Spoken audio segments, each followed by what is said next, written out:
ওম নমো ব্রহ্মণো দেবায় ব্রাহ্মণ হিতায় চ জগদ্ধীতায় কৃষ্ণায় গোবিন্দায় নমো নমঃ পাপহং পাপকর্মাহং পাপদ্মা পাপসম্ভব ত্রাহি মাং পুলিশাক্ষ সর্ব পাপহর হরি কৃষ্ণায় বাসুদেবায় দৈবকী নন্দনায় চ অশেষ ক্লেশনাশায় গোবিন্দায় নমো নমঃ।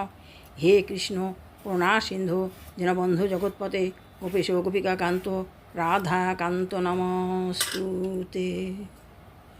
শুক্লাম্বরধরং বিষ্ণু শশিবর্ণম চতুর্ভুজম প্রসন্নবদন ধ্যায়েৎ সর্ববিঘ্ন প্রশান্তয়ে বাগীশাযস্যমানস সবর্ধনম উপক্রম যং নর্তকীসুন্দরম গজাননম নমো ধন মহতম নমো কৃষ্ণায় বেদতে ব্রাহ্মণেভ্যো নমস্কৃত ধর্মমূর্তে সনাতনম নারায়ণং নমস্কৃত নরং চৈব নরোত্তমং দেবীং সরস্বতী ব্যাসং শুক্লং তৎজগৎ ব্যাসং বৈষ্ণবং সত্যপৌত্রকর্মসং পরাশরাত্মজং বন্দে শুক্লাতং তৎনিধিং ব্যাস বিষ্ণুবে ব্যাসবিষ্ণুবে নমো বৈ ব্রহ্মবিদ্যায় বিষ্ণুষ্ঠায় নমো নমঃ।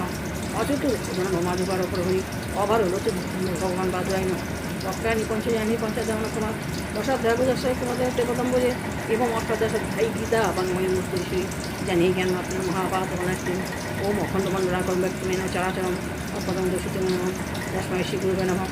জগন্নাথম সমস্ত সিদ্ধ শিক্ষেন্দ্র মন্নবর্ষার নানা স্বরূপ হইতে লোকে।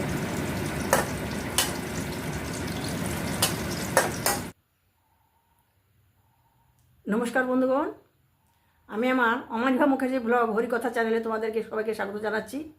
তোমাদের সকলের মঙ্গল হোক, তোমরা সবাই ভগবান শ্রীকৃষ্ণের কৃপায় সুরক্ষিত থাকো, পরিবার পরিজন নিয়ে তোমরা সুখে থাকো, সুস্থ থাকো এবং আনন্দে থাকো। আমি ভাগবত কথা বলতে এসেছি। অনেক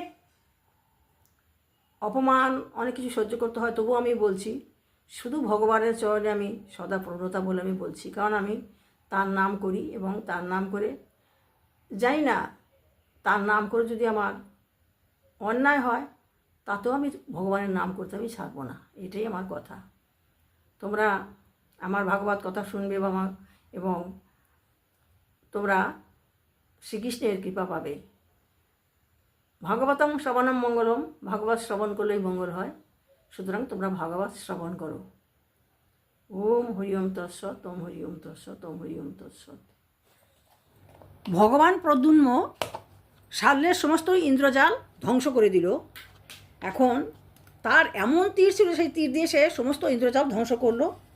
ভগবান প্রদ্যুম্নের তীরগুলো সকলে ছিল স্বর্ণদণ্ড, লৌহ মস্তক মসৃণ গ্রন্থি বিশিষ্ট। সেইগুলির 25টি দিয়ে তিনি শাল্যের প্রধান সেনাপতি দুমনকে এবং 100 বাণ দিয়ে তিনি স্বয়ং শাল্যকে বিদ্ধ করলেন। অতঃপর তিনি একটি তীর দিয়ে শাল্যের সৈন্যদল, 10টি তীর দিয়ে সারথীদের এবং 3টি তীর দিয়ে তার অশ্ব তার অন্যান্য বাহনদের বিদ্ধ করলেন। উভয় পক্ষের সমস্ত সৈন্যরা যখন মহিমাময় প্রদ্যুম্নের সেই অদ্ভুত বলশালী বীরত্ব লক্ষ্য করল, তারা তখন তার প্রশংসা করেছিল। মুহূর্তের মধ্যে ময়দানবের তৈরি সেই জাদু বিমান বহুরূপে প্রকাশিত হচ্ছিল এবং পর মুহূর্তে তা পুনরায় এক রূপে মাত্র প্রকাশিত হলো। কখনো কখনো তা দৃশ্যমান ছিল এবং কখনো তা অদৃশ্য ছিল। এইভাবে শালের প্রতিপক্ষরা কখনো নিশ্চিত হতে পারেনি যে সেটি কোথায় ছিল। মুহূর্ত থেকে মুহূর্তে সৌভ বিমানটি ভূমি, আকাশ, পর্বতচূড়া বা জলে প্রকাশিত হচ্ছিল। আলাদ চক্রের ন্যায় তা কখনো স্থিরভাবে এক জায়গায় অবস্থান করছিল না। যেখানে যেখানে শাল্য তার সৈন্যদল ও শোভযান নিয়ে উপস্থিত হচ্ছিল, যদু সেনাপতিরা সেখানে তাদের তীর নিক্ষেপ করছিলেন। তার সৈন্যবাহিনী ও আকাশ নগরীকে এইভাবে শত্রু অগ্নি ও সূর্যতুল্য এবং সভবিষের ন্যায় দুঃসহ তীর দ্বারা নিপীড়িত হতে দেখে শাল্য বিভ্রান্ত হয়ে গেল। যেহেতু বৃষ্ণিবংশের বীরেরা ঐহিক ও পারত্রিক জগৎ বিজয়ের জন্য আগ্রহী ছিলেন, তাই শাল্যের সেনাপতিদের নিক্ষিপ্ত অস্ত্রবর্ষণ তাদের বিপর্যস্ত করা সত্ত্বেও তারা যুদ্ধক্ষেত্রে তাদের নির্দিষ্ট বিজয় অভিলাষ পরিত্যাগ করেনি। ইতিপূর্বে শ্রী প্রদ্যুম্ন দ্বারা আহত হয়ে শাল্যের মন্ত্রী দুমান এখন তার দিকে উচ্চস্বরে গর্জন করতে করতে ধেয়ে এসে তাকে তার কৃষ্ণ লৌহের গদা দ্বারা আঘাত করল। দারুকের পুত্র পদ্মনের সারথী ভেবেছিলেন যে তার সাহসী প্রভুর বক্ষ গদা দ্বারা বিদীর্ণ হয়েছিল। তার ধর্মীয় কর্তব্য বিষয়ে ভালোভাবে অবগত ছিলেন বলে তিনি তাই যুদ্ধক্ষেত্র থেকে প্রদ্যুম্নকে সরিয়ে নিলেন। শীঘ্র সংজ্ঞা লাভ করে শ্রীকৃষ্ণের পুত্র পদ্মুন্ম তার সারথীকে বললেন, হে সারথী, আমাকে যুদ্ধক্ষেত্র থেকে সরিয়ে আনা জন্য তুমি জঘন্য কাজ করেছো। যুদ্ধক্ষেত্রে পরিত্যাগ করেছে এমন কেউ যুদ্ধবংশে আমি ছাড়া জন্মগ্রহণ করেছে বলে আমি জানি না। এখন সারথীর ক্লিবের মতো চিন্তার ফলে এখন আমার যশ কলঙ্কিত হয়েছে। যুদ্ধক্ষেত্র থেকে কেবলমাত্র পলায়ন করে আমি তাদের কাছে ফিরে যাব এবং আমার পিতা রাম ও কৃষ্ণের কাছে আমি কি বলবো? আমি যে ফিরে এলাম, আমি কি বলবো? তুমি আমাকে নিয়ে এলে কেন? আমার মর্যাদার উপযোগী কোন কথা তাদেরকে আমি আর বলতে পারি? অবশ্যই আমার ভাতৃবধূরা আমার দিকে চেয়ে হাসবে আর বলবে, হে বীর, জগতে কীভাবে তোমার শত্রুরা যুদ্ধে তোমাকে এমন কাপুরুষে পরিণত করলো, আর আমাদের তা বলো তুমি। গুরুর ব্রহ্মা গুরুর বিষ্ণু গুরুর্দেব মহেশ্বর গুরুরেব পরম ব্রহ্ম তস্मै শ্রী গুরবে নমঃ।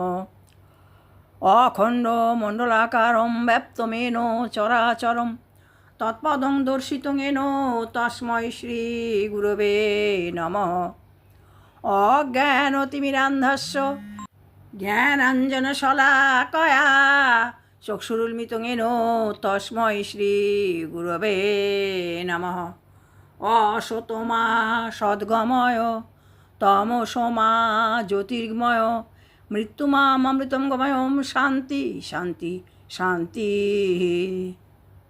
জয় শ্রীকৃষ্ণ চৈতন্য প্রভু নিত্যানন্দ শ্রী অদ্বৈত গদাধর শিবাসাদি গৌরভক্তবৃন্দ। জয় শ্রীকৃষ্ণ চৈতন্য প্রভু নিত্যানন্দ শ্রী অদ্বৈত গদাধর শিবাসাদি গৌরভক্তবৃন্দ। জয় শ্রীকৃষ্ণ চৈতন্য প্রভু নিত্যানন্দ শ্রী অদ্বৈত গদাধর শিবাসাদি গৌরভক্তবৃন্দ। কৃষ্ণ হরে কৃষ্ণ কৃষ্ণ কৃষ্ণ হরে হরে হরে রাম রাম রাম হরে হরে। প্রদ্যুম্নের সারথী যখন প্রদ্যুম্নকে যুদ্ধক্ষেত্র থেকে নিয়ে এলো, তখন প্রদ্যুম্ন তার সারথীকে ভৎসনা করেছিল।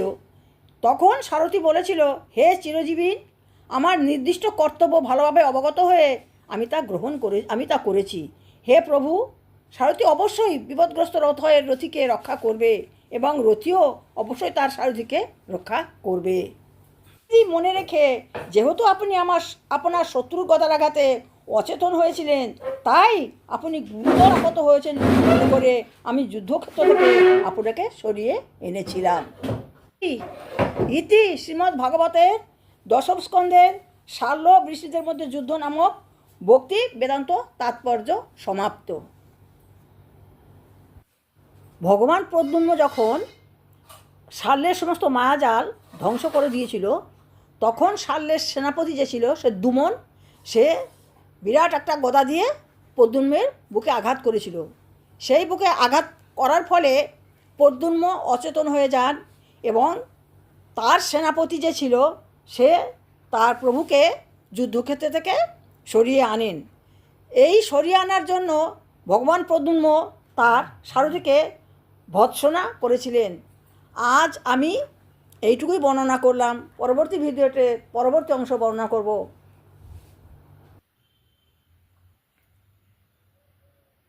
বন্ধুগণ, আমি